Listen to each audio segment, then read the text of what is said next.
দেখো বন্ধুরা, শুভ দুপুর। আজকে যে তোমার নিরামিষ আলু ফুলকপির রসা হবে, আর মুগ ডাল হয়ে গেছে। পেঁপে দিয়ে মুগ ডাল করেছি, তোমাদের দেখাচ্ছি। পেঁপে দিয়ে মুগ ডাল করেছি আজকে, যেহেতু নিরামিষ। পেঁপের মুগ ডাল, ছেলের জন্য আলু ভাজা আর একটু উচ্ছে ভাজা, এগুলো আজকে নিরামিষের মধ্যে করা হয়েছে। এখানে লেবু আছে, ডাল লেবু ছাড়া চলে না।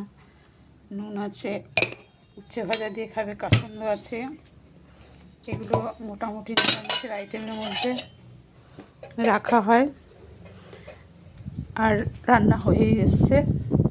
আমার যেহেতু আজকে বেরোনোর ব্যাপার আছে, একটু তাড়াতাড়ি রান্নাটা সেরে নিলাম। তাড়াতাড়ি না, টাইম হয়েছে অনেকটাই। এই যে আমার কিচেনের সাইড সিনটা দেখো, কিচেনের সাইড সিন এটা। এখন দুপুর যেহেতু সব হালকা, আর আজকাল সাধারণত রাস্তাঘাটে লোক বিশেষ প্রয়োজন ছাড়া থাকে না, যে যার বাড়িতেই। আর সবারই ছোট ফ্যামিলি, সব পড়াশোনায় ব্যস্ত, কেউ কেউ বাইরে চলে গেছে কাজের ব্যাপারে, বয়স্ক বাবা মা থাকে। আবার আমাদের এই কাছে একটা বাড়ি আছে, যে বাড়িটা এত সুন্দর বাড়ি, বাড়িটার নামই হচ্ছে সোনাত্তরী বাড়ি। তোমাদের একসময় দেখাবো বাড়িটা। বাড়িটার মানে মিসেস কিছুদিন আগে, ভালো সুস্থ মহিলা, হঠাৎ করে পায়ে ব্যালেন্স না রেখে ডিসব্যালেন্স হয়ে পড়ে গিয়ে মারা গেল। ভদ্রলোক একটু সেরিব্রাল হয়ে গেছে।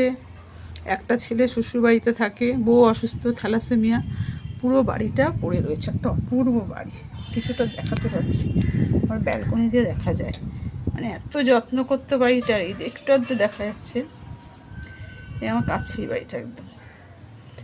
এত ফুলের টব ছিল, এত যত্ন করতে বাড়িটার। কিন্তু মানুষের যে কী হয়, কারোর জিনিস কারোর জন্য থেকে যায় না, মানুষ চলে যায়। এত সুন্দর বাড়ি পড়ে রয়েছে পুরো। আমাদের এখানে অনেক বাড়ি আছে যেখানে ফ্যামিলি মেম্বার নেই, বাড়ির লক এন্ড কি হয়ে রয়েছে। ঠিক আছে বন্ধুরা, পরে আবার কথা হবে, রাখছি এখন, বাই।